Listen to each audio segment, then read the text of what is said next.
right, we're back here in the locker room with Billy Schweim, Scotty McKay on 97.3 ESPN and the 97.3 ESPN mobile app. Scooter McKay, we got our Housemaster Home Inspection Twitter poll question of the day. Will the shortened 60-game Major League Baseball season help or hurt the Phillies? At Locker Room 973, at 973 ESPN. You can vote there on Twitter. Right now, 67% say help, 33% say hurt.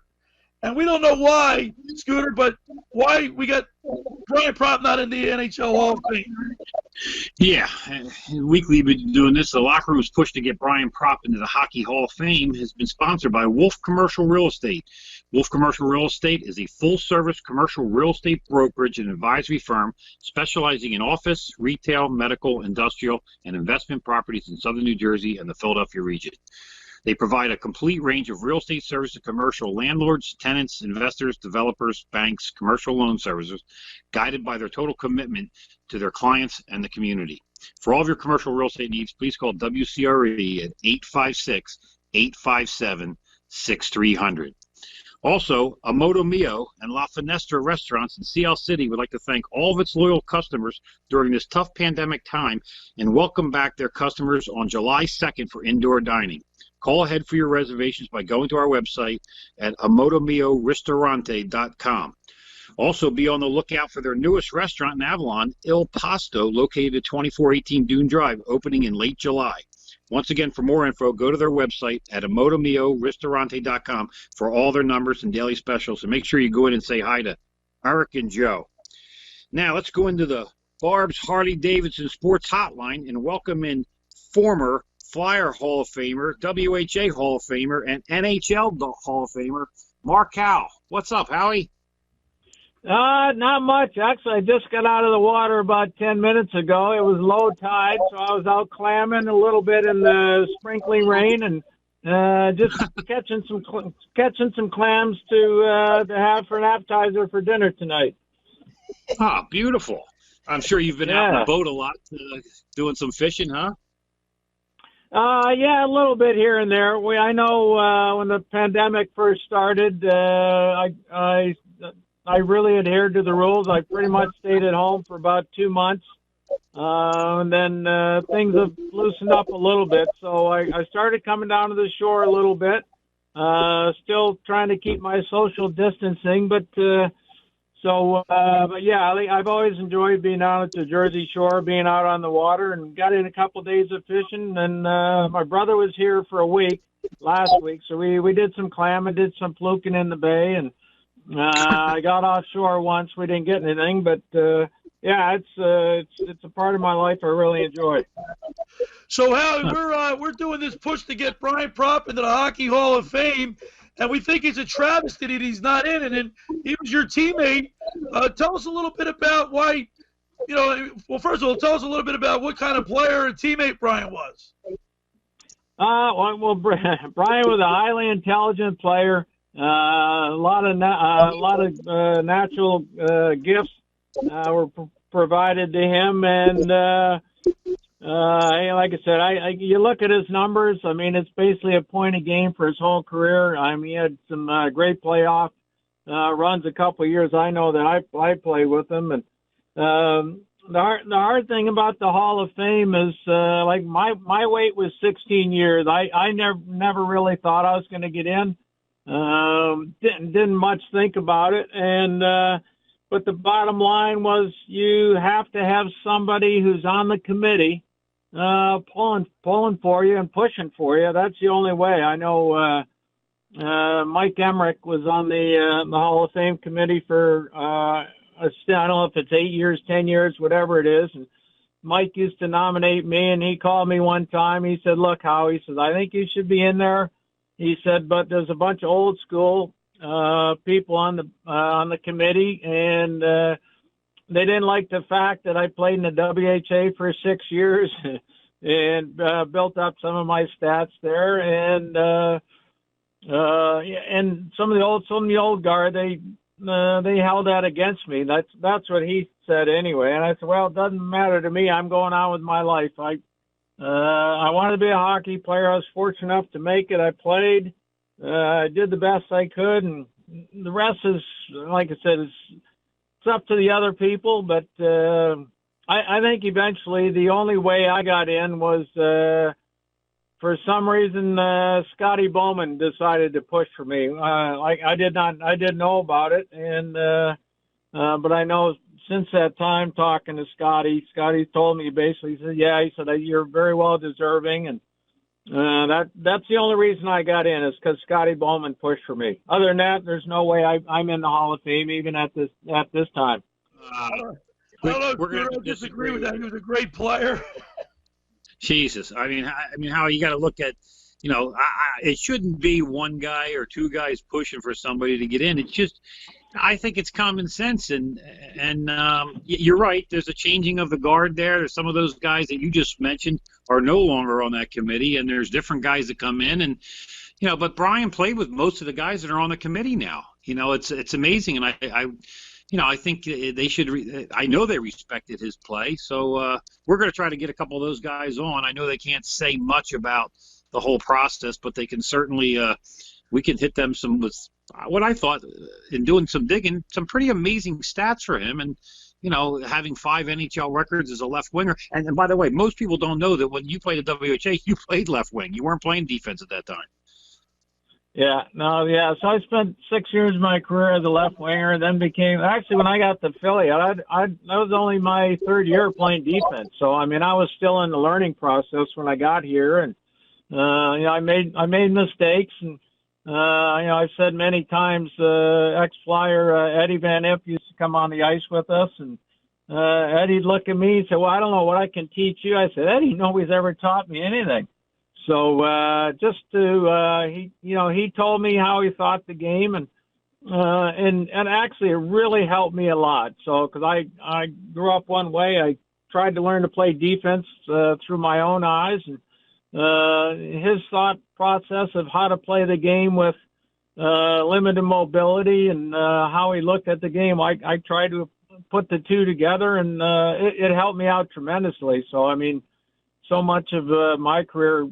And I've said it for years. Like I thank Eddie all the time, but I don't know. It's like I said, it's like a lot of things. Trying to get in the Hall of Fame, trying to get this and that. So much of it is so political, and that'll never change with anything. So, but the one, like I said, the one thing I've learned, you have to get people on your side. You got to get a couple people pushing for you, and that's the only chance you have of getting in. We're talking with Mark Howe, former Flyer, Hockey Hall of Famer. We're trying to get pushed. This is the Brian Propp's push, trying to get Brian Propp in the Hockey Hall of Fame. And, he's got the numbers, and you just said you made a great point. It is political. Shame it's got to be that way, Scooter.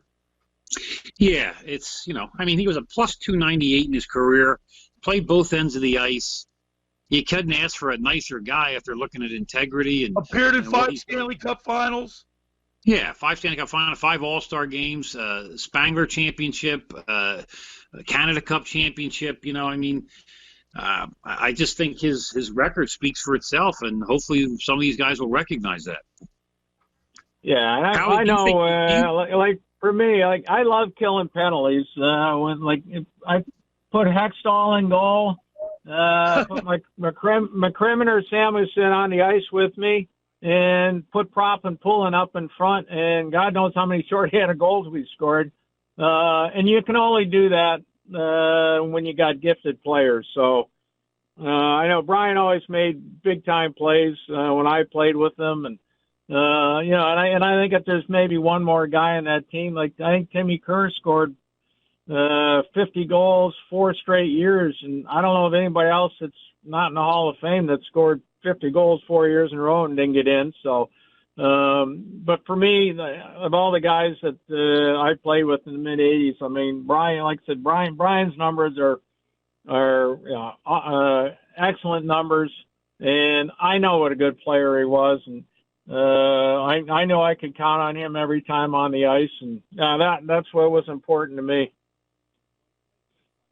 That's hey, you're right. Timmy Kerr to score 50 goals 4 years in a row. Nobody scores 50 goals anymore except for maybe Ovechkin here and there. But Yeah, it's like they're almost like, I don't know how much time they have to run out. I mean, some of these guys like Kevin Lowe and guys that are just getting in, they've been out for a while. Doug Wilson and even Aginla and has been out for a little while now. So it's tough. It's like you said, you got to get the right guys on your side. Hopefully Clarkie's on that committee now. We would hope that Bob Clark would certainly do a push for Brian being a teammate and Brian be one of the best players that came through the like yourself that came through the Flyers organization all those years. Yeah, I mean, there's I think like Brian, myself, like Marion also just got in, and there's no denying that we were all good players, and we're all kind of like you're teetering. Are you in the Hall of Fame? Are you not in the Hall of Fame? And it's other than, and my belief for the Hall of Fame is that it should be just for the cream of the crop, the Lemieux, the Messiers, the Gretzkys, the like Brian Trottiers, the Bossies, the Denny Potvins of the world. And the rest of us, like, I hold those guys like the Gordie Howes, the Jean Beliveaux, the Bobby Hulls, the Bobby Orrs. I mean, these guys are just like, to me, they're in a group all by themselves. And then there's a big group underneath that. And I think that's where Brian is. I think that's where I was. I think that's where a lot of players are. And like I said, unfortunately, it takes somebody to be on your side. And it has to be somebody with some influence. And like I said, I strongly believe I got in because of Scotty Bowman. And if there's anybody that has more influence in hockey, I would like to know who it is, because when Scotty speaks, people listen. It reminds you of the old E.F. Hutton commercial.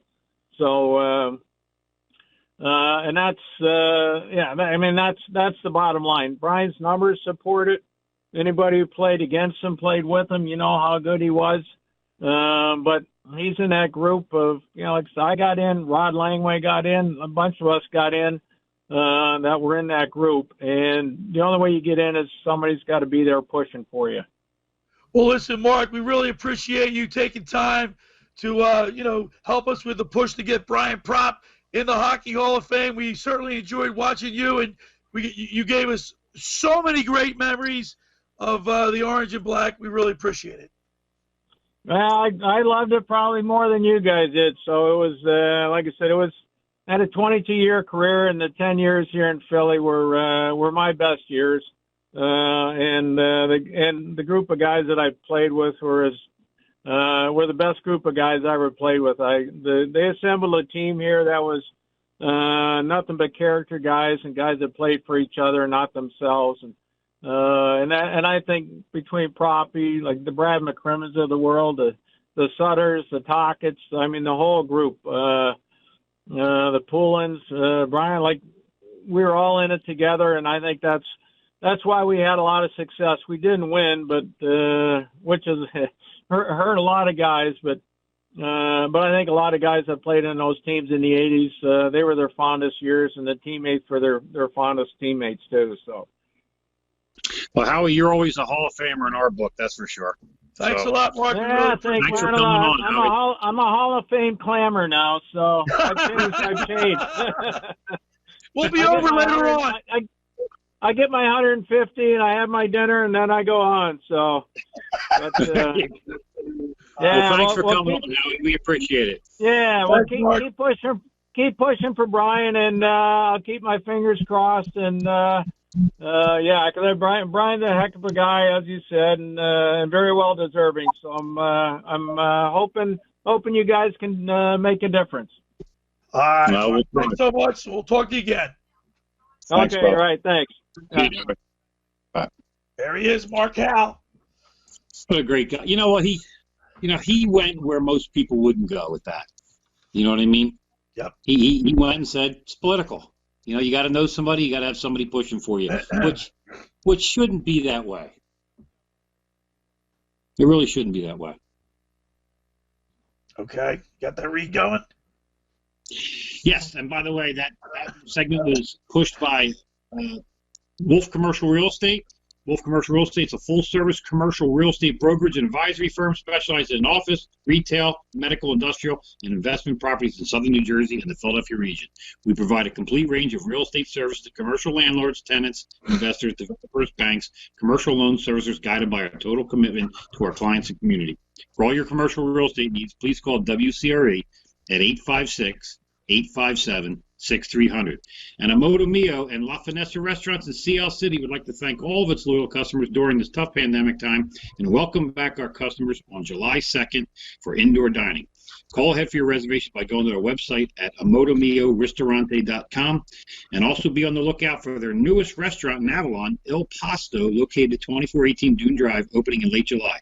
Once again, for more info, go to their website at amotomioristorante.com for all their numbers and daily specials. All right, and of course, Mark Howell appeared on the Barb's Harley-Davidson Sports Hotline. Want to remind people the first hour of the locker room is powered by Surety Title. Surety provides comprehensive title insurance protection and professional settlement services for home buyers and sellers, real estate agents and brokers, lenders, home builders and developers, and attorneys to facilitate real estate purchases, construction, and refinances. Surety is an industry-wide leader with a team of experts that will help you through the entire process, from contract signing to closing, the shortest center city and every place in between. Surety's Title is there for you. 15 office locations in New Jersey and PA. For more information, call Ron Conklin at 856-988-8900. And friends, let me tell you about Maserati, the main line.